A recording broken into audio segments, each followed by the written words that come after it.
May napagkwentuhan lang kami, pero yun. What's up, best friends? Yes! You know, welcome back to another exciting episode of Musika! Yes! Grabe, nakakatawa yun, guys.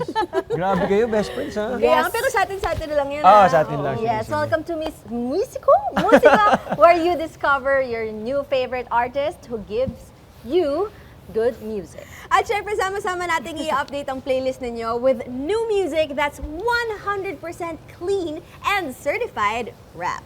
Yes, it's another round of good vibes and great music mula sa ilan sa mga pinaka-promising talents natin today. Get ready for powerful live performances, kwento ng inspirasyon, at syempre, ang reveal sa ating Top 8! You know, kaya bibitaw ka pa ba? Ay, syempre, ako, hindi na. Ready na kayo, best friends, ha? Oh, walang bibitaw, pero quick break lang muna tayo, best friends. Magbabalik pa ang Musika!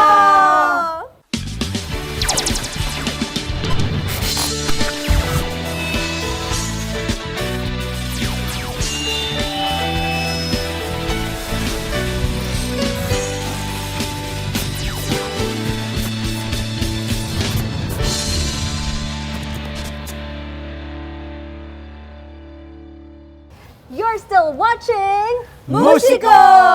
Ayan o. Tuloy ang tugtugan. At this time, live na live ang first performance po natin mula sa isa pa sa mga madadagdag sa ating mga finalists ng Musiko this season. Please welcome ang ipinagmamalaki ng Bulacan, JP Adriano, to sing his song, Kaloob.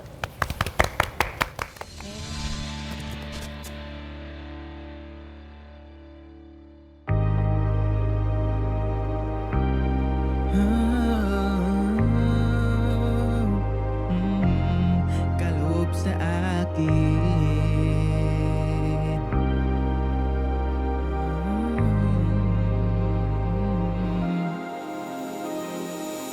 Sa bawat ikot ng mundo, talagang ikaw ang tibok ng puso ko. Laging iniisip ko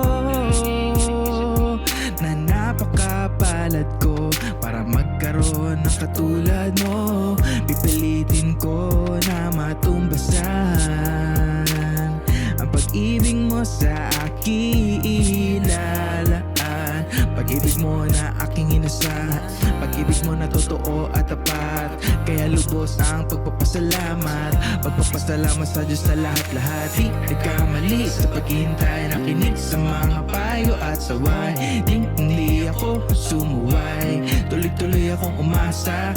Darating din ang aking ligaya, dinalisay na para bang ginto. Inialay na pag-ibig sa iyo, ang wagas na pagmamahal ko.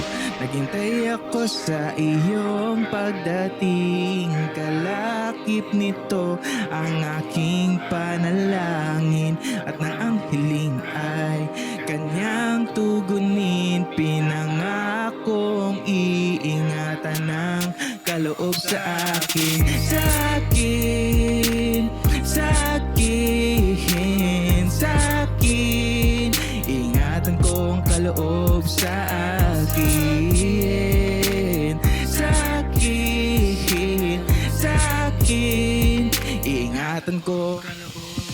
Noong ko na naghihintay lang ako sa iyong pagdating, di ko sukat akalain na tayo ay pagtatagpuin. Sinubok ako sa haba ng panahon, hindi na inip dumating din ang pagkakataon na makilala ka, makasama ka. Sinabing ito na nga ang inaasam kong matagal man kitang hinihintay. Tiwala at panata ang siyang aking gabay, aking sinusunod ang mga payo at saway. Mahalin ka ng tunay, makasama habang buhay. Pag-ibig na dalisay sa'yo iaalay. Sa buhay ay mga hawak na patuloy na mangarap para sa ating dalawa. Ikaw ang makasama ko hanggang sa ating pagtanda. Kahit ang sitwasyon ay hindi palaging masaya, pangakong hindi ka hahayaang mag-isa. Di nagkamali sa paghihintay, nakinig sa mga payo at saway. Hindi ako sumuway, tuloy-tuloy akong umasa. Darating din ang aking ligaya, dinalisay na para bang ginto. Inialay na pag-ibig sa iyo, ang wagas na pagmamahal ko.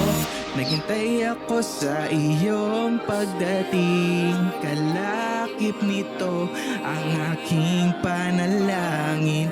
At ang hiling ay kanyang tugunin. Pinangakong iingatan ng kaloob sa akin. Sa akin, sa akin, sa akin. Grabe! Thank you, JP! Grabe yung feels, ha? Grabe. Halika, samahan mo muna kami. Pwede Upo ka ka muna, na. JP. Grabe yun. Kaloob. Yes. Samahan mo muna kami para makapagkwentuhan tayo ng maayos. Okay, so ayun, JP, no?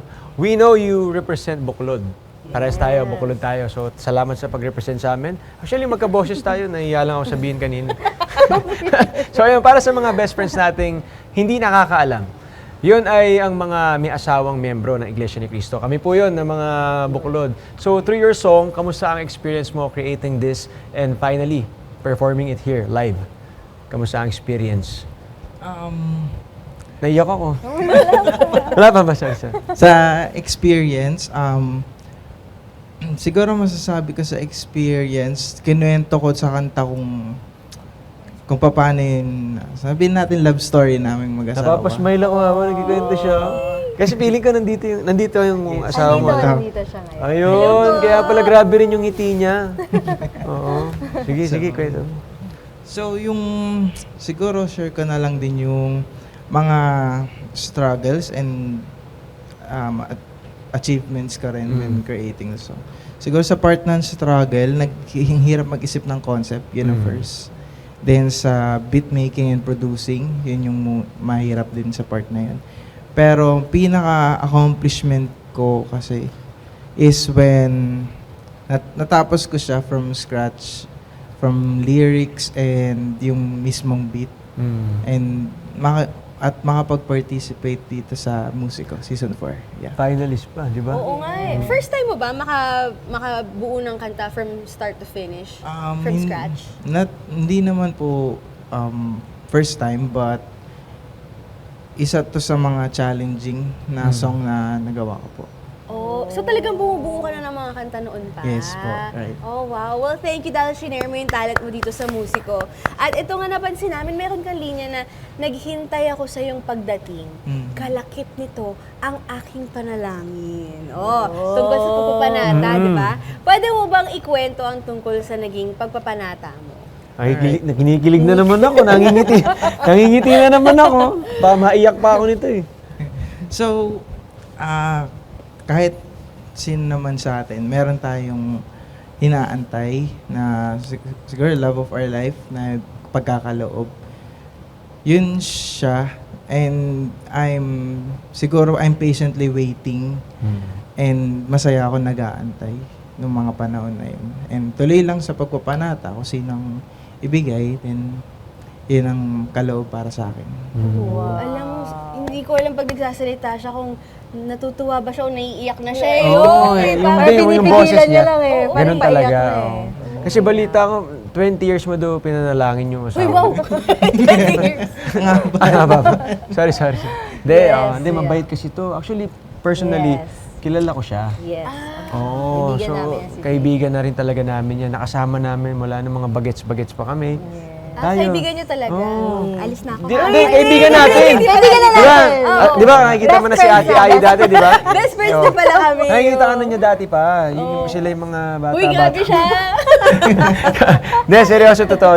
Alam namin talagang dedicated yan sa lahat ng ginagawa niya. Yes. Kaya nga balita namin, sa sobrang daming nanligaw sa asawa nito, siya ang pinili, siya ang sinagot. Yes, grabe. Yan ang bunga ng pagpapanata. Yes, Yan ang oo. bunang Dahil bunga nakita. ng pagpapanata.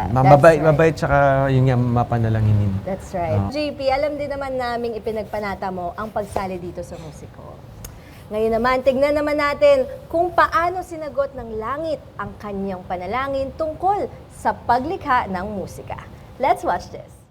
At ito na nga, puntahan naman natin ang distrito ng Bulacan West para sa ating surprise homecoming sa ating finalist na si John Patrick Adriano. Lahat tayo ay may kaloob mula sa Diyos. At para kay JP na mula sa Malolos, Bulacan, ang bawat kaloob na ito ay puno ng kwento at saya. Kaya eto na mga best friend. Ang game plan natin ay itutur niya ang mga kasama natin sa mga lugar kung saan niya masasabi na dito niya natamo ang biyayang galing sa Ama. Mula sa paaralan kung saan nahasa ang kanyang talento, sa unang lokal na nagbigay sa kanya ng inspirasyon, hanggang sa lugar kung saan niya natagpuan pinakamahalagang kaloob sa kanya, ang kanyang kabiyak. Nagtagumpay nga ba tayo sa ginawa nating distraction para sa kanya? Ay, best friend, nandito tayo ngayon sa Malolos na I came from work ngayong araw and na-invite tayo for another interview sa INC TV, and this is about Musiko. So, matagal nating inantay ang Musiko Season 4 at hinahangad ko bukod sa kaloob na sa atin na parte na tayo ng semifinalist.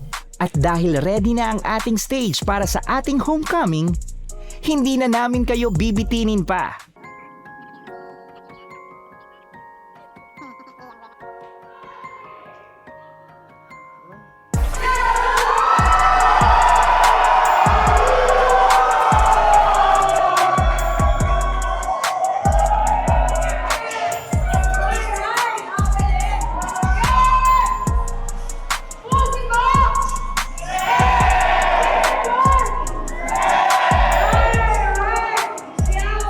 At ngayon, handa na siyang ibahagi sa atin ang isang rap na puno ng pasasalamat at pagmamahal. Isang awit na nagpapaalala na lahat ng kaloob ay galing sa Diyos. Mula sa Malolos, Bulacan, narito na ang ating finalist na si JP Adriano para ibahagi sa atin ang kanyang isinulat na rap na kaloob. Pinangakong iingatan ng kaloob sa akin.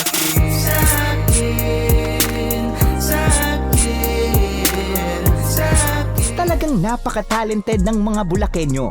Ano naman kaya ang naging reaksyon ni JP? Actually, hindi ko po siya ma-picture na ganito pero sabi, may interview lang daw po, kulang. Una, masaya ako na nakanta ko siya sa harap ng mismong mga tao sa distrito namin. And at the same time, nalaman ko na finalist ako na sabi ko kasi noon, sali lang ako, hindi ko inakala na makakapasok ako ng finals. Kasi gusto ko lang talagang gumagawa ng music. Hindi ko ma-explain kung anong saya, nakakaiyak actually, na simpleng dating nangangarap lang na mapasali. Ngayon, kasama sa finals, ibang klaseng pakaramdam. Tapos dama ko pa yung suporta ng pamilya at distrito ko. So, I'm very proud to represent sila. Gusto ko magpasalamat sa kaloob sa akin ng Ama. Siya talaga yung dahilan kung bakit nandito ako ngayon. Kasi siya rin yung nag-push. Although nakita ko yung ads, nakita ko yung invitation before. Pero kung wala yung push at wala yung mga lesson na nangyari, which is nasa lyrics siya, hindi magiging posible lahat. Pero sa awa pa rin na tulong palagi ng Ama. Successful ang ating surprise para kay JP Adriano. Napanood at napakinggan din natin ang kaloob sa kanya ng Diyos na talento at syempre, naging part tayo ng isa sa mga biyayang kaloob sa kanya ng Diyos. Isa sa mga bagay na nililook up ko, after this, meron pa rin, magtutuloy pa rin ako sa music production. Wow! Oh, Ai! Wow, best friend Ai! Hindi kasi nakita natin, ang init talaga ng pagtanggap kay JP ng mga taga Bulacan. Yes, sakto sa panahon ha. Init din dun. Sumakto Hindi, at pa. marami pa rin nakarelate. Marami din kasing nakarelate doon sa song niya na tungkol sa pagmamahal. Kaya kita mo rin, solid ang support sa kanya ng mga taga-hometown niya. Yes. Ng hometown. Very good. That's the kind of support na talagang nagbibigay lakas sa mga artist natin para magpatuloy. Kaya salamat na marami sa inyo, guys. Yes, that is true. Pero sa ating pagbabalik, kukwentuhan din tayo ng isa pa nating finalist ng kanyang naging homecoming celebration. Kasing init din ba ito ng Bulacan? Kaya huwag kayong aalis, best friends, dahil marami pa kayong dapat abangan. Like, sino kaya ang susunod na magpe-perform at madadagdag sa ating top 8. Yes, ang lahat ng kasagutan sa pagbabalik ng Musika!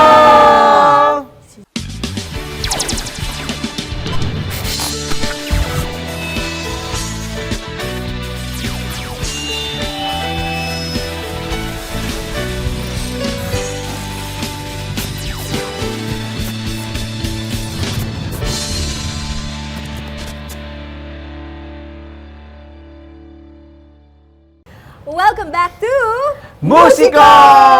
Yes, ready na ba kayo para sa next live performance? Yes!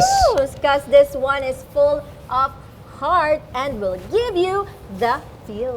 Uy, excited ako dyan. Yan ang mga gusto ko eh. Nararamdaman ko, pinupusuan ko. Yes. So, best friends, to sing his entry habang buhay namin kayong mamahalin, please welcome the pride of Kapas Tarlac, Jansen Pabustan.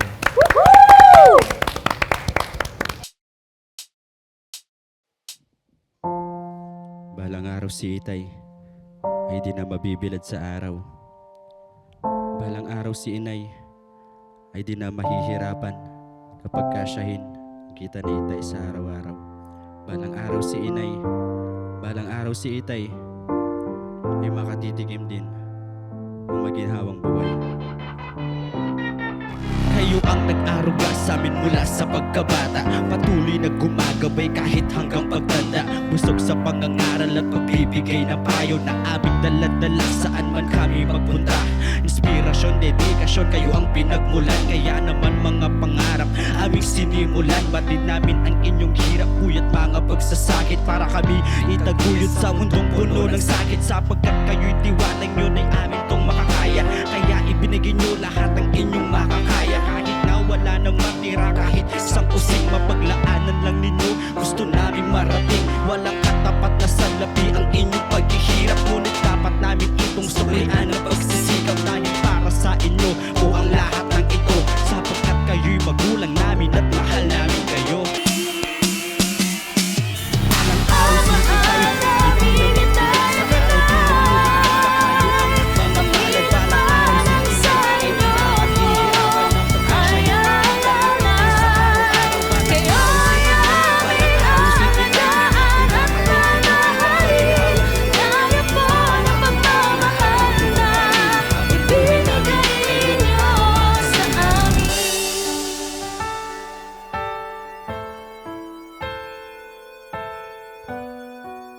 pagkasya. Wow, palakpakan naman natin si Jansen. Jansen, sige please join us. Grabe. Grabe, napaka-emotional and heartfelt ng performance si Jansen. Talagang naapektuhan po si John Lucas. Opo, no? Grabe, oh. Nalaglag yung lapel ko, Jansen. Sorry. Grabe. That Ganun was... ka-intense. Grabe. ang feelings. I felt it. I felt it. You felt it? Yes. Grabe. We know na, grabe, ramdam na ramdam talaga ni Kuya John. We know na isa ka sa mga provider ng pamilya mo. Pwede mo bang i-share sa amin kung paano mo na-develop yung ganong mindset? Wala pa siya. Wala pa ba siya isang... Hindi na Okay, ramdam baka ako. maraming makarelate sa'yo. Kwento mo naman sa akin. Nung panahon po kasi na yun, graduating po ako. And then magti-take po ako ng board exam. Ano Tapos, pong course mo po? BS Criminology po. Sir. Tapos, lagi ko po napapansin nung panahon na yun na laging nakatuon yung financial nila sa pag-aaral ko, sa pag-review ko. And then, mas na-inspired ako na gumawa ng kanta naman para sa mga magulang ko. Kasi yung mga nakaraang nagawa ko tungkol sa sarili ko, tungkol sa love, what if subukan ko naman na alayan ko naman ng kanta yung mga magulang ko, total, nakakabuo din naman ako ng kanta. And then yun, doon po nag-start na ginawa kong motivation yung pagsasakripisyo ng tatay ko, ng nanay ko, para makatapos ako. Kumbaga parang panukli niya no, sa lahat ng mga naging pagsasakripisyo ng yung mga magulang, lalo na nag-aaral ka pa. Ang ganda. Payback time, no? Para sa kanya. Oo, pero sa totoo lang, para sa'yo, masasabi mo na ba na natupad mo na yung pangarap mo? Opo. Kasi po, unang-una po yung music video. Isa po sa mga pangarap po na gusto kong gawin mula noon. Dahil marami ako napapanood sa YouTube. Sabi ko sa sarili ko, balang araw ako naman yung gagawa ng music video. And then, salamat po sa musiko. Tinupad niyo po yung pangarap ko na makagawa ng music video. Oh, yung saya. Pero alam mo, isa pang pinapangarap ng mga sumasali sa musiko, yung magkaroon sila ng sarili rin nilang homecoming. Oo, Kasi masaya iba yun, iba yun, iba yun. Surprise sila. So ito na, tingnan na natin kung paano na-surprise si Jansen sa naging homecoming celebration sa kanyang hometown. Oo, balita namin, may umiyak eh. Di Baka ba? ikaw na naman, Ako John. na naman siguro yan. Nasama siguro ako dyan. So mga best friends, watch this. Kung panaginip to, ayoko nang magising. Sa bawat paglalakbay ng mga anak ng musika, dumarating ang oras na ang matagal ng pinapangarap ay nagiging entabladong kanilang tinutungtungan. Kaya tinungo ng aming team ang probinsya ng Tarlac sa gitnang Luzon, na kilala bilang melting pot of Central Luzon. At alamin na natin kung papaano nga ba natin napaiyak o napaluha ang mga kasama natin mula sa ating audience, ang mga magulang at ang mga kaibigan ni Jansen Pabustan sa ating surprise musiko homecoming para sa kanya. Ang nangyari po, sinundo ako sa trabaho. Nag-shoot kami agad doon na papalabas sa trabaho. Tapos, pagsakay ng sasakyan, akala ko yung paggarap lang ng camera sa akin na simpleng pinapakanta yung kanta kasama sa shoot. Nagtagumpay nga ba ang ginawang distraction ng ating mga best friend? Pagdating dito sa venue, dumaan sa kabila. Di ko naman binigyan ng ibang kakol kasi baka yun talaga yung gagawin. Paglabas ng sasakyan, papunta doon sa may kwarto, may camera pa rin. Nag-ano ako na shoot na to. Nako, mukhang talagang walang kaalam-alam ang ating rapper from Tarlac sa inihanda natin para sa kanya. Magtagumpay kaya tayo sa ating surprise? Nung palakad na dito sa may hagdan, shooting pa rin yung nasa isip ko. Ito na yung shooting. Bago pumasok ko dito, nagtaka ako sa cameraman. Bigla akong kinabahan na hinihingal na kahit di naman ako pagod. Tapos pagpasok ko dito, hindi ko expect na ganito yung mangyayari. Hindi ko alam kung nananaginip ako or ito pa ba yung nangyayari talaga. Tapos may pinanood sa akin sa TV, yun si Aiki nga. Kaya pala, yun, nasa sasakyan. Tinanong kung kala ko ba si Aiki, kala ko naman talaga na napapakinggan sa idol ko. Nung napanood ko na yung grit ni Aiki, top 8, tapos parang ano lang, yung parang dumaan sa tenga ko na parang ano ba yun? Tapos nung nagising na lang yung diwa ko, kumakanta na ako sa stage at saka ako na lang inisip na tumitingin ako sa mga tao. At totoo to, sabi ko sa sarili ko, dito pa naginip. Kasi masaya po kasi yung pakiramdam ko at nakapasok sa top 8 finalist. Hindi ko po kasi ma-explain talaga sa sarili ko kung ba't naiyak ako kasi siguro pagkatapos akong gumraduate, ang last kasing sinabit sa akin ni tatay ko, medalya. Ngayon naman, nasa musiko na ako. Hindi ko ma-explain kung paano yung nararamdaman ko kanina. Nakita kong umiyak yung mga magulang ko habang sinusuot sa akin itong jacket at yung sombrero. Para sa akin, eto na, nakamit ko na talaga yung pangarap ko na gusto kong mangyari sa pagiging songwriter-rapper ko. So, kontento na po ako na nangyari na tupad yung pangarap ko. Habang buhay namin kayong mamahalin, napakasarap siguro sa pakiramdam ng isang magulang na marinig ito sa kanilang mga anak. How much more kaya kung maiparinig ito sa pamamagitan ng isang kanta ng live na unang beses din nating mapapakinggan. Walang katapat na salapi ang inyong paghihirap, ngunit dapat namin itong suklian ng pagsisikap dahil para sa inyo po ang lahat ng ito, sapagkat kayo'y magulang namin at mahal namin kayo. Oh, mahal namin ita'y tinay. Masaya po sa pakiramdam dahil napapanood lang nila ako dati sa cellphone. Napapakinggan nila ako sa record lang. Tapos, nung nakapag-entry na ako, na sinasabi ko nakapasok sa semis, ano ba yung sinulat mong kanta? Sabi, di pwedeng iparinig sabi ko. Kasi bawal pa, sabi ko. Papalabas din, surprise kayo. Tiniyak ko po sa kanila na pag narinig niyo yung kanta, maiiyak kayo, sabi ko. Tapos kanina, talagang binigay ko yung lahat ng makakaya ko na kung paano ko kantahin. Kasi nandito po sila. Hindi ko man naparinig sa kanila noon, at least ngayon live, na nasa harapan ko sila, maraming nakakarinig. Na proud ako, nasabi ko sa kanila yung laman ng kanta, at nasabi ko sa kanila na mahal ko sila. Isang sining ng pagbigkas na may himig at tugma, na tila kwento na binabalangkas sa bawat salita at kumpas. Dito, naiyahayag dati ng laman ng ating mga puso, mga salitang may damdamin, himig na may kwento, na patuloy na nagbibigay inspirasyon sa atin. Sabi nga nila, ang rap ay tinig ng damdamin. Kapag puso ang nagsulat, puso rin ang makikinig. At sa bawat himig na yon, natutunghayan natin ang tunay na diwa ng musiko. Kami naman ngayon ang maghahatid ng kwento at inspirasyon sa inyo. Papasalamat po ako sa musiko dahil nandyan kayo na nagbibigay ng tsansa sa mga aspiring na katulad ko na ilabas at i-share yung talento kung anong meron sila. Tagumpay ang naging homecoming surprise para sa ating finalist na si Jansen Pabustan. At ngayon, puspusan na ang kanyang paghahanda para sa Grand Finals. Kaya patuloy tayong magpapa-inspire sa mga rap na handog sa atin ng Musiko Season 4. Kaya patuloy tayong magpa-inspire sa mga rap na handog sa atin ng Musiko Season 4. Oh, grabe, nakaka-touch naman yung surprise sa kanya. Grabe ka naman. Grabe, nakaka-touch talaga. Ay, sorry. Grabe, feels na feels. Galing naman doon. Grabe sa Tarlac talaga. Yes. Ano kaya yung feeling na kinakantahan mo yung mga magulang mo nung song na sinulat mo? Diba? Ang nga sarap eh. siguro nun, no?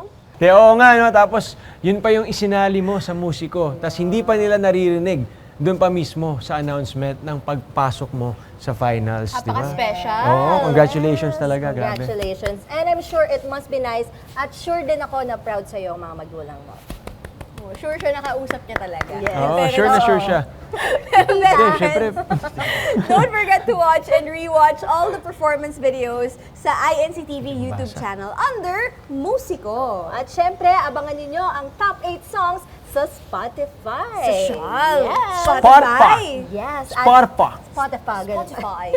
British accent. So, add to your playlist, guys. I-loop nyo na yan once available na after the final reveal. Yes, pero in the meantime, best friends, pwede ninyong balikan ang mga old favorite songs nyo from Musiko 1 to 3. Yes, balik-balikan natin yan. Konting tulog na lang, best friends. Grand Finals Yan na! Woo!